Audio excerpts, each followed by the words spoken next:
গৌরীপুত্র গণেশ হিন্দু ধর্মানুসারে প্রথম পূজ্য দেবতা। সাধারণত ভাদ্র মাসের শুক্লা চতুর্থী তিথিতে গণেশ চতুর্থী পালিত হয়। এই বিশেষ দিনে ভক্তরা তাদের বাড়িতে গণেশের মূর্তি স্থাপন করেন এবং এটি চলে চতুর্দশী পর্যন্ত।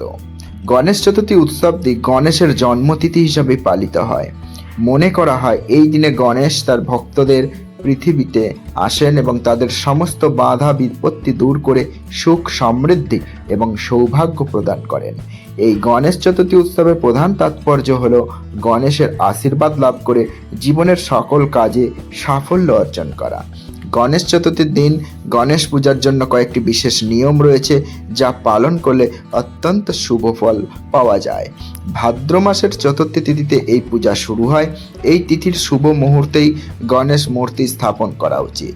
গণেশ পূজার জন্য নির্দিষ্ট কিছু সামগ্রী প্রয়োজন, যেমন 21টি দুর্বা ঘাস, 21টি মোদক, লাল ফুল, চন্দন, সিঁদুর এবং ঘিয়ের প্রদীপ। পূজা শুরু করার আগে স্নান করে শুদ্ধ বস্ত্র পরিধান করা উচিত। গণেশের মূর্তি স্থাপন করার পর প্রথমে সংকল্প করে পূজা শুরু করতে হয়। এরপর গণেশকে মোদক, লাড্ডু এবং ফল নিবেদন করা হয়।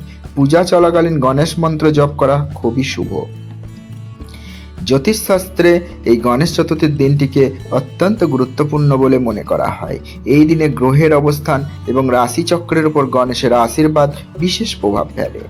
গণেশ হলেন কেতুর অধিপতি, তাই জ্যোতিষশাস্ত্র অনুসারে গণেশ চতুর্থীর দিন কেতুর প্রতিকার করা খুবই কার্যকরী। যাদের কোষ্ঠীতে কেতু দুর্বল বা অশুভ অবস্থানে আছে, তারা এই দিনেই গণেশের পূজা করলে কেতুর অশুভ প্রভাব থেকে মুক্তি পেতে পারেন। এছাড়াও এই দিনে গণেশের পূজা করলে বুধ গ্রহের অবস্থান শক্তিশালী হয়। বুধ হলো বুদ্ধি, যোগাযোগ এবং বাণিজ্যের কারক গ্রহ, তাই গণেশ পূজা করলে এই সকল ক্ষেত্রে উন্নতি হয়। মনে করা হয় গণেশ চতুর্থীর দিন চাঁদ দেখা অশুভ, এই কারণে এই দিনে চাঁদ দেখা থেকে বিরত থাকার পরামর্শ দেওয়া হয়, কারণ এর ফলে মিথ্যা কলঙ্ক বা ভুল বোঝাবুঝি তৈরি হতে পারে। এই বিশ্বাস অনুসারে চতুর্থীর চাঁদ দেখলে মিথ্যা অভিযোগের শিকার হতে হয়। শুধু এই গণেশ চতুর্থী একটি উৎসব নয়, এটি আধ্যাত্মিক এবং জ্যোতিষশাস্ত্রীয় দিক থেকেও অত্যন্ত তাৎপর্যপূর্ণ।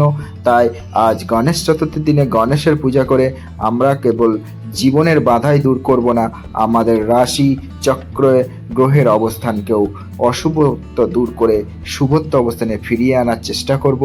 সবাই গণেশজির পূজা করুন, ভালো থাকুন। গণেশজির ভগবান গণেশের আশীর্বাদ আপনাদের উপর বর্ষিত হোক, এই বার্তা রেখে ভিডিওটি এখানেই শেষ করছি।